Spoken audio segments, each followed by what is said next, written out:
जैन साथियों कल से टीवी चैनल्स पे खबर चल रही है कि बांद्रा में भारी संख्या में लोग इकट्ठा हो गए।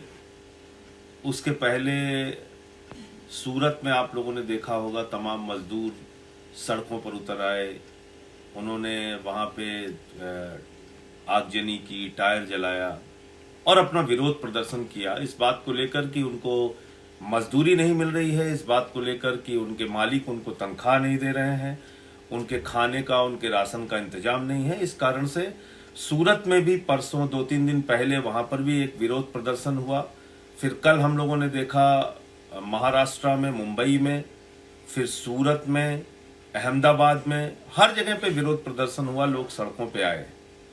लेकिन इस पूरे मामले को समझना होगा कि वास्तव में ये क्यों हुआ, इसकी वजह क्या है। क्या अकेले इसके लिए वो मजदूर जिम्मेदार हैं जो सड़कों पे उतरे? क्या इसके लिए वो तमाम लोग जिम्मेदार हैं जो भीड़ की शक्ल में अलग अलग जगहों पे इकट्ठा हुए? या फिर इसमें कोई जिम्मेदारी दूसरे विभागों की भी बनती है? इस बात को थोड़ा देखना पड़ेगा। कल आप लोगों ने देखा होगा, खबरें चली और बताया गया कि 39 लाख टिकट रेलवे ने बुक किया। जब से लॉकडाउन लगा तब से लेके कल तक जो आंकड़े सामने आए हैं उसमें लगभग 39 लाख टिकट रेलवे ने लोगों के बुक किए 15 तारीख के बाद के। क्योंकि 15 तारीख से लॉकडाउन खत्म होना था। पहले की घोषणा के अनुसार, प्रधानमंत्री जी की घोषणा के अनुसार 14 अप्रैल तक लॉकडाउन था, 15 अप्रैल से खुलना था। बाद में तमाम परिस्थितियों का जब आकलन किया प्रधानमंत्री जी ने तो उस लॉकडाउन को बढ़ाया। लेकिन ऐसा नहीं है कि लॉकडाउन अचानक बढ़ा दिया। आपको याद होगा 12 अप्रैल को प्रधानमंत्री जी की तमाम मुख्यमंत्रियों के साथ एक बैठक हुई थी। उस बैठक में वो कॉन्फ्रेंस कॉल हुई थी और उस कॉन्फ्रेंस कॉल के जरिए जो बात निकल के आई थी वो टीवी चैनल्स ने भी चलाया था और लगभग सभी जानकार समझदार लोगों को ये बात पता चल गई थी और एक माहौल सा बन गया था कि लॉकडाउन बढ़ेगा। क्योंकि राज्य अपनी चिंता जता रहे थे, क्योंकि अलग अलग राज्यों ने बताया कि उनके यहां कोरोना के केसेस बढ़ रहे हैं और लॉकडाउन बढ़ाने की जरूरत है। अलग अलग राज्यों ने अपनी चिंता जताई और उसके बाद प्रधानमंत्री जी ने इस प्रकार का संकेत 12 अप्रैल की मीटिंग में दिया कि ये लॉकडाउन बढ़ाया जाएगा। अब मेरा सवाल यह है कि अगर देश के प्रधानमंत्री और मुख्यमंत्री की बैठक से यह संकेत साफ तौर पे जाहिर हो रहा है कि लॉकडाउन 15 तारीख के बाद भी आगे बढ़ेगा, यह संकेत जाहिर हो रहा है कि लॉकडाउन और आगे बढ़ाया जाएगा, तो फिर रेल मंत्रालय टिकटें क्यों बुक कर रहा था? रेल मंत्रालय ने 2 दिन पहले यह स्थिति स्पष्ट क्यों नहीं की कि सारी ट्रेन और सारी टिकटें रद्द की जाएंगी, और इसका एक व्यापक प्रचार क्यों नहीं किया जिसकी वजह से कोई अपने घरों से नहीं निकलता और कोई बांद्रा स्टेशन पे इकट्ठा नहीं होता? लेकिन वो आदेश क्या था वो मैं आपको पढ़ के सुनाना चाहता हूं। 12 अप्रैल को, जैसा मैंने आपको बताया कि मुख्यमंत्रियों की और प्रधानमंत्री जी की मीटिंग हुई, उस मीटिंग से साफ संकेत जाता है कि लॉकडाउन बढ़ाया जाएगा।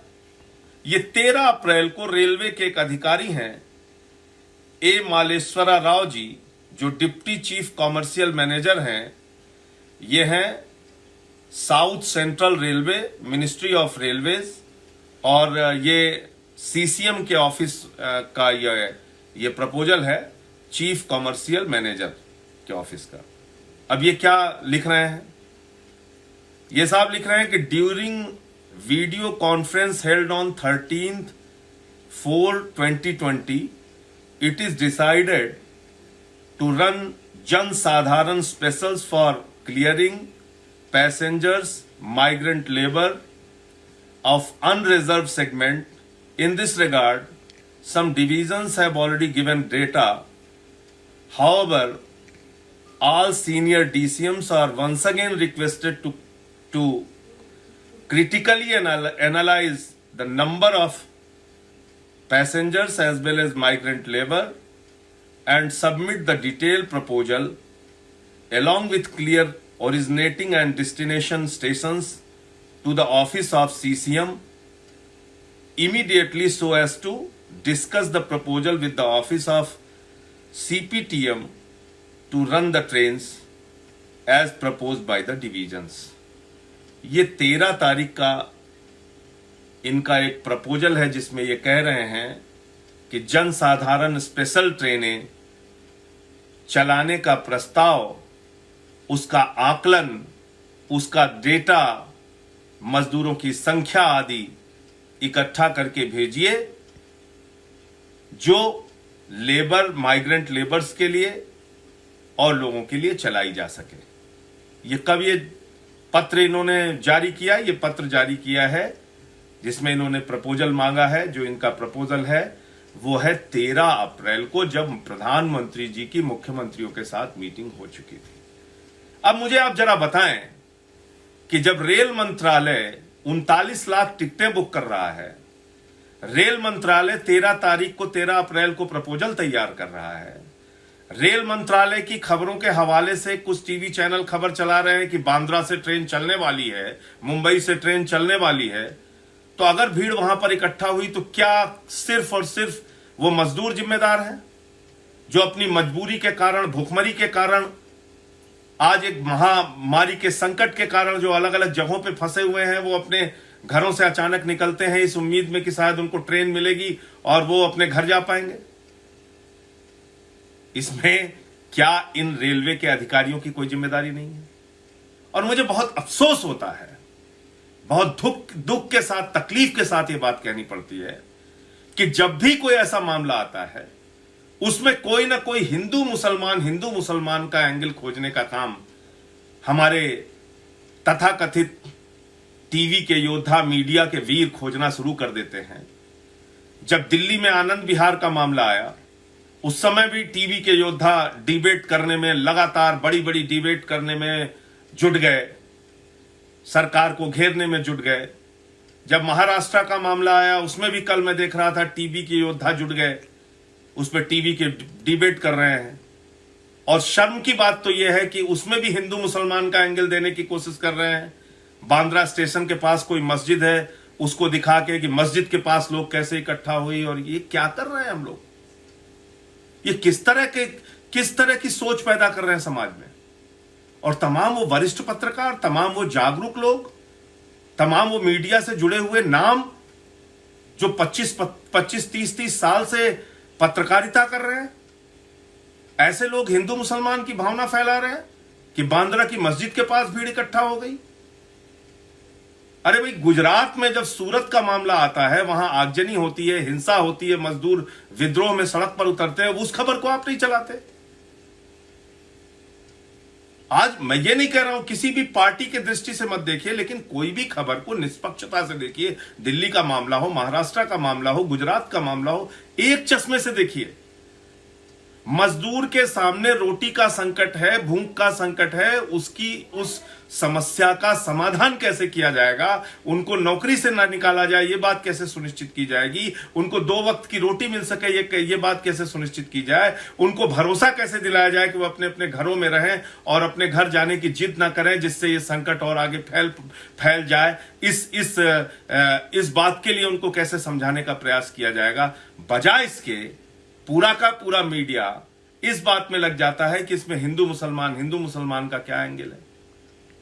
और जब खबरें गुजरात की होंगी तो वो टीवी पे उतनी प्रमुखता के साथ नहीं दिखाई जाएंगी। जब खबरें दिल्ली से जुड़ी हुई होंगी या महाराष्ट्र से जुड़ी होंगी, उसको पूरी प्रमुखता के साथ टीवी पे दिखाया जाएगा और उसमें हिंदू मुसलमान का एंगल खोजा जाएगा। जब गुजरात की खबर होगी तो मीडिया गजनी मोड में चला जाएगा। मुझे लगता है इस प्रवृत्ति से बचने की जरूरत है। आज एक बड़ा संकट देश के सामने आया है और दिल्ली की सरकार, अरविंद केजरीवाल जी पहले दिन से ही प्रतिबद्धता जता रहे हैं कि हम इस संकट से निपटेंगे, लड़ेंगे और जीतेंगे लोगों के सहयोग के साथ, लोगों के सहानुभूति, लोगों के सौहार्दपूर्ण वातावरण के साथ, लोगों की जिम्मेदारियों के साथ, लोगों के सुख दुख को बांटकर, उनके सुख दुख में खड़े होकर, उनके भोजन और भूख के संकट को दूर करके इस लड़ाई को जीतेंगे दिल्ली में। और केजरीवाल जी उसके लिए लगातार प्रयासरत हैं, लगातार प्रयत्न कर रहे हैं। लेकिन उन्होंने भी चिंता जताई कि भाई इस मौके पर, इस संकट की घड़ी में इसको हिंदू मुसलमान का रंग मत दीजिए, इसको हिंदू मुसलमान के चक्कर में उलझाकर इस पूरी बीमारी और इस महामारी के संकट को गलत दिशा देने का प्रयास मत कीजिए। इसलिए दिल्ली में रहने वाले और देश के अलग अलग हिस्सों में रहने वाले सभी भाइयों से हाथ जोड़कर प्रार्थना करूंगा, विनती करूंगा कि कृपा करके इस महामारी में, इस महासंकट के दौर में आप लोग अपने अपने घरों में रहें, ये बीमारी और आगे न फैलने दें, इस संक्रमण को और आगे न फैलने दें। क्योंकि आज जो दुनिया के डेटा है वो बहुत भयावह है, डराने वाले हैं। करीब 1.25 लाख से ज्यादा लोगों की मौत हो चुकी है, लगभग 20 लाख लोगों तक ये बीमारी पहुंच चुकी है। अमेरिका जैसे देश, ब्रिटेन जैसे देश, इटली जैसे देश, फ्रांस जैसे देश, जर्मनी जैसे देश, जो अपने आप को बहुत विकसित देश मानते थे, वो तमाम देश आज इस महामारी से, संकट से परेशान हैं। उनके सामने कोई रास्ता उनको दिख नहीं रहा है। इसलिए हम सब की जिम्मेदारी है कि इस देश को बचाने के लिए, इस राष्ट्र को बचाने के लिए, इस भारत माता को कोरोना की महामारी से मुक्त कराने के लिए, बचाने के लिए हम सब की जिम्मेदारी है, एक एक हिंदुस्तानी की जिम्मेदारी है कि हम लोग जात पात, धर्म, क्षेत्र, भाषा, ये तमाम भेद भुलाकर इस महामारी से, इस संकट से एक साथ मिलकर लड़ें और जीतें। सरकार के निर्देश का पालन करें, सरकार का सहयोग करें, पुलिस वालों का सहयोग करें, डॉक्टर्स का सहयोग करें, जो कर्मचारी इस अभियान में, कोरोना संकट के अभियान में लगे हुए हैं, उनकी इज्जत करें, उनका सहयोग करें और इस अभियान को 3 मई तक जो लॉकडाउन 2 घोषित किया गया है उसको सफल बनाएं। जय हिंद, इंकलाब जिंदाबाद।